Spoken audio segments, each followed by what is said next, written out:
gentlemen, podcasting since 2005. You're listening to Gamertag Radio with your hosts, podcaster Hall of Famer Danny Pena, the always opinionated Paris Lilly, and from outside of the norm, Peter Toledo. This is Gamertag Radio. Welcome to Gamertag Radio, episode 1190. This is your host, Danny Pena, and also join me for this episode of Gamertag Radio. We have Paris. What's up, Paris? What is going on, man? Everything is good, man. Everything is good. In a couple weeks, it's going to be crazy with the amount of games that's coming out, man. I'm just wondering for you, because for me, it's been kind of complicated thinking like what I'm going to do next for all these games coming out. Do you even have time to play all these games that's coming out in the month of February? Absolutely not. And I mean, we can talk about this because we're allowed to. Like, I'm literally playing Horizon Forbidden West right now, and you know we got Dying Light 2 as well. We have other stuff too. I don't know, dude. And you think about it, this is going to go into March this way. It's like literally, I'm gonna just play what I can play, you know, and be able to talk about it. But it's virtually impossible to try and cover everything that's about to come out here over the next, 6 weeks? It's nuts.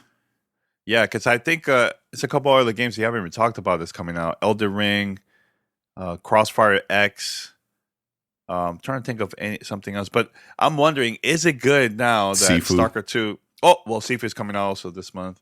I'm happy that Stalker 2... It got delayed to the end of the year. Well, that one I wasn't so concerned with because it was supposed to come out in like the end of April or something like that, right? So no, March. Actually, March. No, right? No, it was April. April. Okay. Yeah, it was April. Okay. Yeah. But my point is, I thought there was enough space between that one with all this other stuff. This other stuff is all on top of each other. But even like you're saying that, almost trying to then catch up on the other stuff that I'm probably not going to be able to play. You know, over February and March. Yeah, I get what you mean. Yeah, probably. I wish it wasn't delayed until December, but yeah, it's almost like you want to space some of this stuff out. Yeah, it's wild. But guys, for those that are listening, make sure to hit us up and please let us know your thoughts about all these games that's coming out. I know Pokemon just came out recently. It's been getting great reviews, Paris. It's been great seeing like the fans excited about the game, but also they're complaining about the game too, because they're saying, man, the game looks very ugly, but it's so much fun. I was like, oh, that's pretty cool. Yeah. So shout out to Nintendo for providing like the code. I'm actually gonna probably record a review in a couple of days to talk about it, so it's gonna be fun. All right, so head over to Gamertag Radio. Make sure to listen to our past episodes, and if you're new to this, also follow us. You can find us on any podcast app. Just search for Gamertag Radio. We're there. And also post a review will help us out so much. Now, if you would like to be part of our family discussion, which we have a couple of voicemails we're going to play for this episode, here's how you could contact us.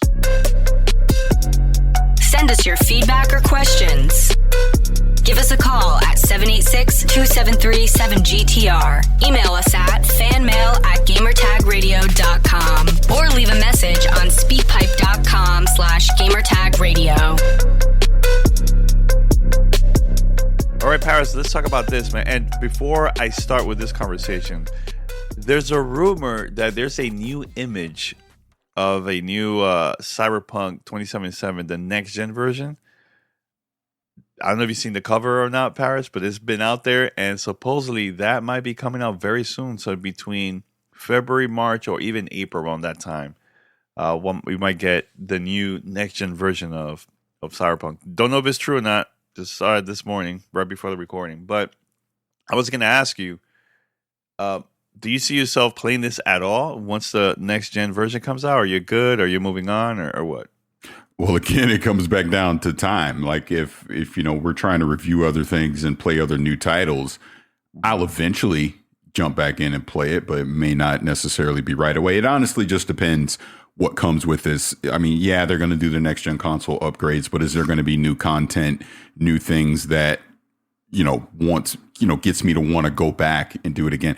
You know, look, we already know all the issues and everything that this game has had since it came out, December 2020. I do want to give it another chance. I'm sure CDPR obviously wants a lot of people to give this game a second chance. So, I mean, we'll see. I saw the image as well. I mean, it makes sense. I almost feel like when they do this, they're going to kind of try and do like a soft relaunch of the game at the same time. So I do imagine there'll be some new content that comes with this as well. So we'll see. Yeah. I'll probably check it out just because I'm curious, But the first story I want to mention to you, Paris, is I know you and Pete pre-ordered the Steam Deck, and it looks like the first batch is going out in late February. Are you part of that group? Because I don't know. No, I'm not. Okay. Because all the issues. Everyone was slamming the servers when it originally went on pre-order. I got dumped into Q2, so I won't get it initially at launch. I'm honestly not expecting to get a Steam Deck until probably this fall. Realistically, maybe by this summer if I'm lucky, but we'll see. Yeah, I mean, you pre-ordered the most expensive one? I did. That one? Yeah. Wow, so you went all out. Yeah. Holy crap. Because I know my fiance, she pre-ordered the second one. So I got to ask her when she might get this version. But anyways, I was reading that you only have like at least 72 hours to confirm your pre-order, or if not, they'll give it to somebody else. So people that are listening, make sure to check your email, because if you miss this opportunity, you're not going to be part of that first batch. But what are the games that you're excited to try out on this device? Because I know you play a lot of Steam games for you. I mean, literally everything. I mean, it's everything that I'm already currently playing on PC. I'm going to be interested to try it out on the Steam Deck as well and see how it holds up, frame rate wise and all that, control wise.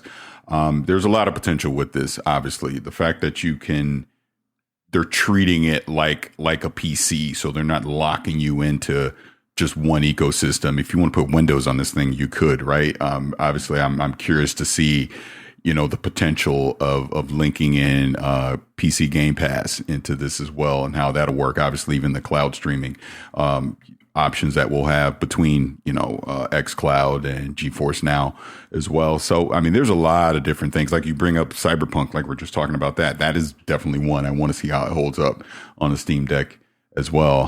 We've obviously seen some examples of like God of War running on there, things like that. So yeah, I mean, it really just everything that I'm already playing on PC, I definitely want to try and play on the Steam Deck too. Yeah, because I think for me, the games that I would like to try out once this comes out is more of like the games like Horizon, which I've been playing that on Steam. God of War, I think it will be very interesting to see how this one looks on that. And also first-person shooter games. I definitely could try out, a game like Halo Infinite is also on Steam, multiplayer. Try that. Dying Light 2, like the new games, I also would like to try that one too. So very, very curious to see how that's going to look. And the thing that I'm worried about, Paris, too, is the battery. Like, how long is the battery life on this? I know there's been different reports on the numbers. Do you know the exact number of the top of my head? I can't remember what they were saying on it. But look, you got to imagine the battery life isn't going to be super great. If we can get the same type of battery life we get from the Switch, that'll be acceptable, I guess, even though it's not the greatest. But I'm not really holding my breath for anything more than that. Yeah, and this also brings a dock, or you have to buy that dock separate? Pretty sure you got to get it separate. Yeah, because honestly, this would be perfect for people that don't have a PC and they just want to play on the TV or on the go. This would be the perfect device. Well, again, it is a PC. I mean, for all intents and purposes, let's not forget that it is a PC. Like you said, you can dock it and use it like a PC if you so choose. So that's kind of just the flexibility of it, which excites me. Obviously, you can take it on the go. You can plug it into a dock, use it that way. You can load multiple OSs on there. There's all these different customizable things you'll be able to do. So that's the exciting part for me. Yeah, I saw a video of someone that had the Steam Deck stand, right? And I think he connected like some arcade sticks. So he was playing like a fighting game. I think it was Street Fighter. I can't quite remember. But I'm like, oh man, that looks really, really cool, man. Really cool. At first, I didn't pre-order this, Paris, because I was like, I had a kind of like a not a great experience with the Steam machine. So I was like, let me just wait and see with this device, because I felt like the support for Steam Machine went away super quickly, and my device only lasted for like a year. So that's why I was kind of nervous. I'm like, man, should I pre-order this or not? And I decided not to. I'm just gonna wait and see. I mean, it's a leap of faith, regardless. I mean, you know, we're looking at new tech, we're looking at new hardware. Until we actually have it, you know, in the public's hands, we won't know how reliable this is going to be. So everyone that's jumping, we're all first adopters that are pre-ordering it. You know, and your mileage may vary. As a matter of fact, I'm on the page right now and I'm looking, and the dock is sold separately. They said more information on that coming soon. Oh, okay. Also, only the handheld version is gonna come out first, and then the dock maybe later in the future. Yeah, or yeah. You think, okay. Yeah, the dock will be later. It's, you know, it's USB-C powered. You can obviously connect all your different USB peripherals, to it. And also you got to remember it has Bluetooth built in as well. So you have a Bluetooth keyboard, Bluetooth mouse. You can connect it directly. Obviously Bluetooth controllers. So like an Xbox controller or even the DualSense, you'll be able to connect to it as well.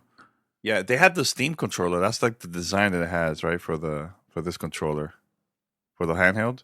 No, it's kind of similar. No, no. Because I see two pads on the side. No, it's, if you remember that old Steam controller, it's a variant of it, obviously, because it does have the touch controls, so you can simulate mouse controls on there. But this isn't exactly the same as the old Steam controller. Okay. Cool. Well, for those are waiting for the devices coming out very soon, man. Late February for the first batch. So curious to hear what everybody has to say about it, man. So, Paris, I know a couple years back I didn't get the chance to see this, and I'm curious if it was only you or just Pete. Can't remember, but the Star Wars game, Star Wars 1313, the video got leaked, and this version is a show like Boba Fett, the bounty hunting action game. For that, it looks really cool. It looks like a Uncharted game, third person view. Did you had an opportunity to see this game at E3? No, I didn't. No, I didn't. So it was Pete. Oh man! But have you got to see the footage for this one? Yeah, I looked at it briefly. I didn't invest too much time into it because I'm like, this is never coming out, so I didn't. Yeah, it didn't really matter to me. But yeah, like you said, it definitely has a kind of an Uncharted vibe to it, and it's interesting now where we see on Disney Plus with Mandalorian, Book of Boba Fett. It really makes you think, man, they could totally just have this big tie-in, to the TV shows right now with that game. But unfortunately, it's not going to happen. Yeah. I was going to ask you a question, but I don't know if that's like related to this. But anyways, look, I was going to ask you if you felt like the character Boba Fett, do you think, from compared to what we used to hear a lot about the character from back in the days, since we heard about it back in the 70s, and Boba Fett now, do you feel like it's the same type of character? Like now, I don't feel like he's a badass like compared to like the old Boba Fett. I don't know, maybe because of the story that we have been seeing now for Disney Plus. Do you feel that way or no? Well, I was going to ask. Well, I know this is straying away from gaming, and I know a lot of people have that complaint about Boba Fett with Book of Boba Fett. But the whole point of it is he's changed. He's grown from his earlier days of being a bounty hunter and being this, relentless badass to where. Yeah, I don't want to spoil too much, but if you watch Book of Boba Fett and you see the journey that he went on after getting out of the Sarlacc pit, it changed him. And that's kind of where we're seeing him right now. I think The Mandalorian actually is closer to what we thought Boba Fett would be, right? And yes, that's how I kind of look at it. Like, okay, watch The Mandalorian and see what he's been doing as a bounty hunter, whereas the Boba Fett we knew is different now. And, the story isn't over yet. We'll obviously see where it goes. But I've enjoyed it personally. I know a lot of people haven't enjoyed it, but I have. So, again, I don't want to spoil it. Yeah. I believe there's only 2 episodes left, so we'll see. Maybe it changed my mind, but I've been having fun watching it. It's pretty cool. But speaking about Star Wars, Paris, it looks like Respawn is still going to be making more Star Wars games, man. So I think that's really cool. I think Respawn is one of my favorite developers. They made Timefall, Timefall 2, also Apex Legends, and now this Star Wars game. They also came out a couple years back. New ones coming up. I think this is great. The only part that I'm like sad, Paris, is it looks like we're never gonna see a new Timefall game from Respawn, because it looked like they're so busy with working on these Star Wars games, man.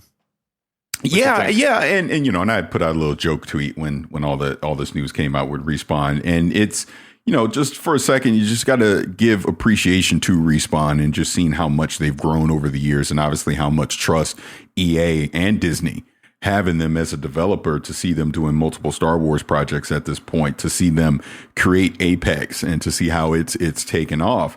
The truth of the matter is this: as much as we may love Titanfall. And Titanfall 2, the campaign is one of the greatest shooter campaigns ever made. Everyone agrees on that.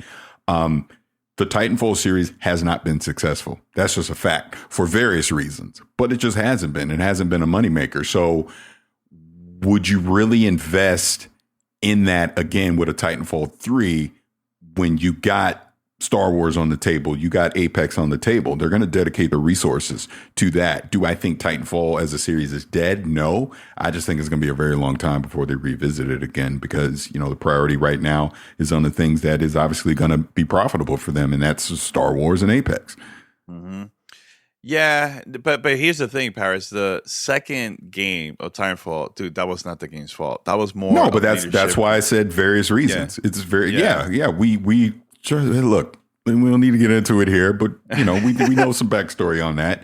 But the point is, it didn't make money, right? So to then say, all right, I'm going to invest, I don't know, I'm pulling a number out, 150, 200 million to go make a Titanfall 3, when instead you could be making Jedi Fallen Order 2 and brand new experiences in Star Wars universe that people are going to invest in and want to play. Mm-hmm. Yeah. There you go. Yeah. So it looks like Jedi Fallen Order 2 is almost done, and it looks like this game is going to come out at the end of this year. So if my timing is right, we might see an announcement during Star Wars Day. Yep. I know they have like an event every year, so I think that's like the right time for Disney to show that game. That'd be that's pretty much my guess. They'll do it then. They'll do it May the 4th, and just make it a part of overall Star Wars celebration. I mean, this would be the biggest and most recognizable Star Wars video game to come out. Like you said, it sounds like it'll come out this year. Yeah, it'll be huge. Mm-hmm. So Ubisoft, Massive actually is working on a new Star Wars game, and also Avatar, because Avatar is part of Disney, right? Yeah. When are those games are going to come out? I don't see that coming out anytime soon. Nah. Avatar, we've been hearing this. It's been a while now. You got to imagine the Avatar game is probably tied into the movie release, right? Is that this year? I don't even know if that's this year. I have no idea what's going on. But I would imagine the Avatar game comes out when the movie comes out, right?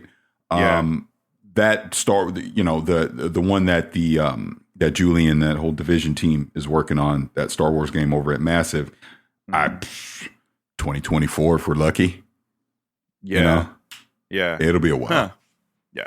All right. So there's another article here, Paris. I know we talked about this a couple times now on the show, ever since the news about Activision Blizzard, now part of the Xbox family now. And the conversation everybody's been talking about is Call of Duty. What's going to happen? I know there's been tweet from Phil about it, and the tweet is it's like a slick way to say, like, we're not gonna say much. This is the most I can say, and that's it. About if Call of Duty is still gonna come out on PlayStation or not. So there's a report, and this is from Bloomberg, says that the Activision is reportedly committed to three more PlayStation Call of Duty games, including Warzone 2. After that, it's a huge question mark if those games are going to be exclusive only to Xbox, or it's also going to come out multi-plat after that. So 3 Call of Duty games.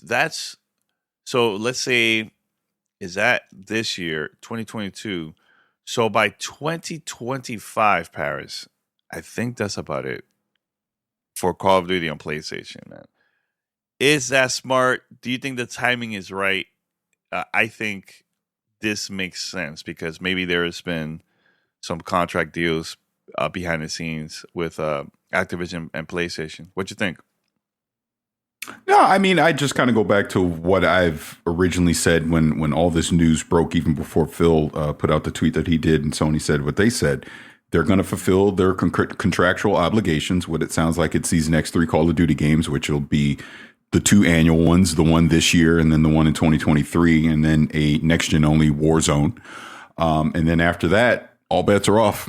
I mean, I think it really then comes down to, does Microsoft want to just make it exclusive to the Xbox ecosystem, put it in Game Pass? They have the right to do that. Do they stop doing annual titles? I think they probably do. Will it live on PlayStation? I think at a minimum, Warzone will. I don't think Warzone goes anywhere, right? Free to play. You're going to want to put it on as many platforms as possible. Matter of fact, I know we got the one voicemail. You might want to play it at some point in this, but like even what the gentleman was speculating, yeah, there's a lot of money on the table with Call of Duty. Yes, it's the number 1 franchise out there. I don't think Microsoft this is my personal opinion. I don't think it stays annual after 2023. I can see it taking a break in 2024, coming back in 2025, and then they do something a little different with it. Kind of like he even mentioned in the voicemail, my speculation is multiplayer wise, I think Call of Duty will continue to live everywhere. I think when we think standalone single player experiences, I can see that becoming exclusive to Xbox, exclusive, you want it on Game Pass, wherever Game Pass is, that's where the game will live, right? It's going to change. It just is. I go back to all the way what I said with Bethesda, and I still say with Activision. You don't spend, almost $69 billion to keep things the same. So something's going to change with Call of Duty. It's not just going to continue to be an annual title. Will it live on PlayStation? I think in some form, but not the way that it does today. So that probably all changes in 2024 is when we'll start seeing something different with Call of Duty. And obviously whatever Microsoft and PlayStation negotiates will play into that. No, I don't think Game Pass comes to PlayStation. I don't think it ever will. That's my personal opinion. But, as far as Call of Duty goes, it is the number 1 game in the world. It has been for over a decade. So some variant of that will continue to live on PlayStation, in my personal opinion. Yeah. You know what? Let's talk about that, Paris, about what everybody's been saying now for the past few days about Game Pass going to PlayStation. I agree with you. I don't see Game Pass going to be on PlayStation. I just can't see it. Why would PlayStation do it? See, that's the question that I keep throwing back. Of course Microsoft wants it to. If it's under Microsoft, absolutely they're going to put it on PlayStation. Of course. Yeah, but exactly. But why would PlayStation do it? We know Spartacus is coming. Not that it's going to be 100% direct competitor to Game Pass, but is their version of a subscription service. Why would they want another subscription service to play the competitors' games on their platform? I just don't see it. I don't see them saying, "Hey, I want Halo and Forza and Sky, and Starfield and all this stuff on our platform, but the only way you can play it is subscribing to Game Pass." I don't see that happening. I just don't. And I don't see why would Microsoft want to put it on there and basically, because you got to think, if PlayStation's doing it, the PlayStation's getting a cut of the action on it. Why would they do that when we know that Microsoft's plan is they're going after, and this goes into the other voicemail of the trap, but Microsoft's plan with Game Pass is they're trying to hit the other billions of gamers that are out there, right? And they're not just trying to capture all the console gamers. They're saying, we're going to give you a console if you want, but you can play those games on PC. We're going to put it on the cloud. You can play it on your mobile device, all that. You can play it on your smart app on the TV. That's the crowd they're going at. Just like Phil Spencer said a couple years ago, their competitor is no longer PlayStation and Nintendo. Their competitor is Amazon, it's Google, it's Facebook. That's who they're competing with. So I just don't see a deal either way for Microsoft or Sony making sense to put Game Pass on there, because that's not the audience they're trying to get. They're going to say, we're going to give you enough content via Game Pass that it's going to be irresistible for you to not want to be subscribed to this. And there's going to be enough new, compelling, exclusive content via Game Pass that you're going to subscribe to it and you'll figure out a way to it. They don't need the PlayStation console to be able to sell that. They don't. That's just my personal opinion. And on the flip side, PlayStation has no incentive to do it because they have all their exclusive titles. You can't make enough PlayStation 5s right now. So why? I just don't see it. I don't. Yeah. I don't see it. I don't see it at all. But hey, there's no rules, Paris. So hey, anything is possible. Yeah, I mean, look, if I'm wrong, I'm wrong. I'll put the John Cena shocked emoji out on Twitter when it happens because I will be thoroughly shocked. Yeah. Well, before I play the voicemails, Paris, I just remember about this because I saw this a couple of days ago. Well, we kind of just answered the voicemail, so just play them. Just play them in the show. Yeah, I'll play on the show. But before we head out, I want to talk about this, and this is a very interesting story. I don't know how legit this news is, but it looks like Apple might be preparing a new video game console, like their own video game console. And the rumor that I heard is it looks like they've also been trying to get like Xbox engineers to also work on this project. Now, is this something that Apple could compete with Sony and Xbox, having their own console, etc. in the future? Does this make sense for Apple now in 2022? Well, I go something like that. I go back to exactly what I said with Xbox and who they're competing with. Throw Apple into that mix. That's the whole point. Absolutely, they could put out hardware that could be able to play, quote unquote, next gen games and all that. This is why you just saw Microsoft spend $69 billion to get Activision, because they're trying to keep it away from the Apples and the Amazons and the Tencents of the world, right? Because gaming is a multi-billion-dollar business. Everybody wants a piece of that pie. Microsoft has already been in it for 20 years, so they have the advantage over these other big corporations that are trying to get into it now. So I go back to what I said before. Content is king.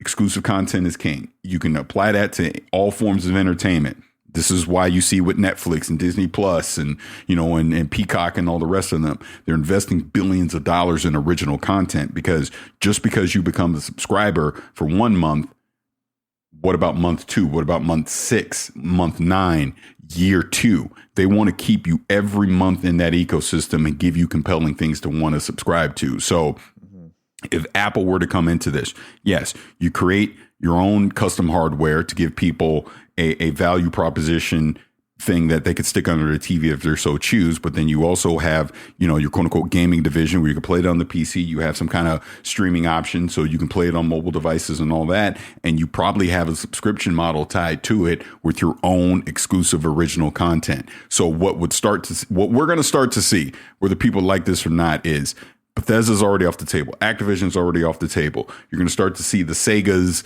and the Capcoms and the rest of the world up for bid as well. And you're going to start seeing these major corps, Amazon, Apple, Tencent, the rest, all trying to acquire them so they can have their own studios to make exclusive content for their ecosystem. This is where Google screwed up. Yes, Stadia as a cloud streaming thing is great. It's probably the best on the market, but they didn't have their own hardware to play those games and have their own exclusive. They were starting to build their own games, and then they abandoned it because they didn't have their own hardware.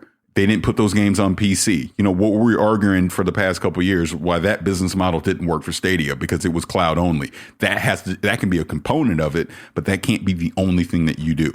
And then if you want me to be a subscriber, you got to give me compelling content to want to stay subscribed. And that's what Stadia failed to do. So I'm sure Amazon and Facebook and Apple and the rest have looked at this. Clearly, Microsoft has looked at this and they're like, we're not making that mistake, right? This is why, going back to that voicemail, Microsoft has 34 studios making content so they can consistently pump out original exclusive content for their ecosystem. This is why Matt Booty even said their goal is to have a new game coming out of Xbox Game Studios every quarter. That's why you have 34 studios. So you can have that cadence consistently going where you at least have one new game coming out from their internal studios every quarter. You still make the deals with the third party, so you have third party content in there as well. And people will happily still give you their $10 or $15 a month to stay subscribed because you consistently have new games to play across different genres literally every month. That's the whole point. Yeah, but here's the thing, Paris. Like, Apple has the money. They could easily get exclusives, easily. But Google also had the money. They had a couple exclusives, and they even were planning to have like their own first-party exclusives, which that didn't work out. They completely canceled the whole thing. That's the thing. I feel like Apple could pull this off if they have the right, first of all, the right technology, the right console, and also the right software to make people like, okay, you know what? I think it's the right time for me to buy this console. It looks cool. This is an exclusive. I'm not gonna find out. You're not gonna play this anywhere else, just on this console. So that part makes sense. So yeah, we'll see. We'll see what happens. I'm a little iffy about this because I'm wondering if this is gonna be like a regular console with games, or are they just planning to do this VR thing? Because I know companies been trying to invest a lot of money in this, and hasn't been working, man. It hasn't at all. Look at Half-Life Alyx. Game, great reviews when it came out, but did that help push VR to the next level to get even more consumers to buy the device? I don't think so, man. I don't think so. I think PlayStation has gotten a little bit better, in my opinion. Not the technology, but because of the price, it was a lot easier for people to buy it because, dude, Oculus and the other devices are so expensive, and people still they're not up there with VR. They're more excited about games as on regular console instead of VR. You get what I'm saying? No, I get what you're saying. Mm-hmm. You're listening to Gamertag Radio.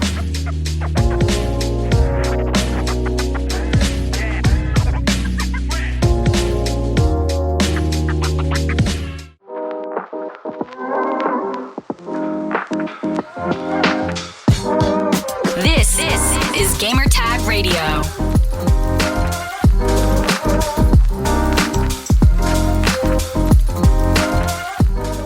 Anything else? So you want me to play the voicemail? I mean, I've literally already answered. We've already answered them. So yeah. just play them before, after, however you want to figure it out. Right. Yeah. I'm going to play the voicemail right now, and this is fan mail. Fan mail at gamertagradio.com.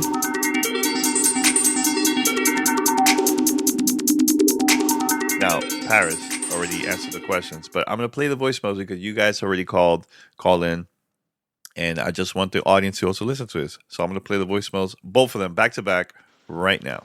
Hey GTR, my name is Stefan and I'm from Connecticut. You can find me as DJ Dark Flow on Xbox. Wrote this down so I didn't miss any of my points, but I'll try to make it quick. A multi-tiered question here specifically regarding the new acquisition and how it affects the possible problem of Microsoft competing against itself while bolstering its Game Pass subscription. I just found out about the close of this deal. Microsoft will have a total of 34 game studios under the umbrella. Considering they're looking to break more into mobile gaming and also include more PC offerings, does 34 studios to you, and counting, sound like a future problem of Microsoft competing against itself? Let's remove Game Pass entirely from the equation as a quick and obvious answer. Taking a guess, I think the most popular game genres besides mobile are role-playing MMOs, FPSs in either platforms, or sports games. I'm wondering, with all the talk about games as service and games demanding so much attention from their players, how all of these studios' games can coexist individually, regardless of Game Pass, and maintain an active and loyal fan base without the competition against one another hurting their games. Keep in mind, these 34 studios and counting will be releasing at least several games each in the next decade. And how many different versions of a shooter or games as a service will there be? When I saw the Avowed trailer, it just looked to me like a next-gen Skyrim, but we're also going to have a new Elder Scroll coming, so there is a new issue of games being too similar. That's a lot of internal competition, I feel, at this point. And I remember the pain of realizing my Battlefield 1 experience eventually turned into a server graveyard with no players. Now with Game Pass, this changes the argument slightly, but in my individual case, not a whole lot. The massive value proposition doesn't work for me or other players who don't have a lot of time to dedicate to the service. Some of us work very many hours at our day job. For me, I'll be lucky to play 1 hour a day, even though I only play once every several days. So therefore, Game Pass, which is $15 a month, doesn't really serve me or someone who works a lot of hours. I also saw the announcement of Dying Light 2 possibly being a maximum of 500 hours, and that just tells me while I like the genre, I won't be able to dedicate much time to it. What are your thoughts about first-party competition and the value proposition of Game Pass for people who don't have much time to spend gaming? Thanks, guys, for all that you do. Hey, Danny, Paris, Pete. Love what you guys are doing. Been a long-time listener since 2007. Keep up the great work. I just wanted to call in to comment on the Xbox and Activision acquisition. By the way, this is Cliff calling from Buffalo, New York, by the way. I understand a lot of people are scared that Microsoft is going to make Call of Duty exclusive now. I don't think personally that would be a good idea because it would just be a whole lot of money left on the table. Because you got to look at it as, well, people are going to, if they keep it on PlayStation, people are going to buy it, which still going to be money in Microsoft's pockets anyways. So it's like, just keep it, multi-platform. But what I think they should do is make a version of Call of Duty just exclusive to Xbox. Still do, Black Ops or Modern Warfare or keep Warzone multi-platform, but maybe they could just make a spin-off that's exclusive to Xbox and also take away those, what are they called? The timed exclusives that PlayStation used to always get, and just bring it over to Xbox. Make sure Xbox gets the time exclusives first, and then it goes over to PlayStation. Would love to hear what you guys think. Like I said, keep up the great work, and see you in the next episode. Again, this is Cliff from Buffalo. Gamer tag is NYCS on the bad guy, and I'm on Xbox all day, baby. Have a good one, guys. Peace. All right, there you go, man. So thank you for calling and sending those in, man. And please send more questions. We would like to play them for future episodes of GTR. Paris, anything else happening? Anything else going on? Or anything you would like to bring up before we wrap it up? No, I think that's about it. Yeah, it's been kind of challenging because we have some games that we've been playing, but we can't talk about it. But as soon the embargo is up, make sure to tune in because I have a lot of things to say, and Paris too. And also Future Games is coming out later this month, so it's going to be fun. It's going to be a lot of fun. All right, head over to gamertagradio.com, post your comments and feedback. Also, you can find us on any podcast app. Just search for Gamertag Radio. Subscribe, follow, even post a review. That will help us out so much. So keep on doing it. All right. Now, if you would like to be part of our family discussion or segment, here's how you could contact us. Send us your feedback or questions. Give us a call at 786-273-7GTR. Email us at fanmail@gamertagradio.com or leave a message on speakpipe.com/gamertagradio.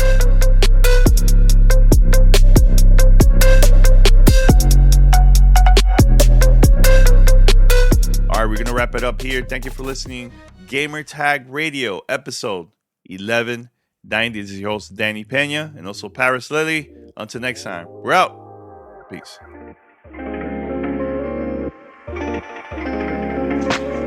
Thanks for listening to Gamertag Radio. Be sure to like us on Facebook and follow us on Twitter.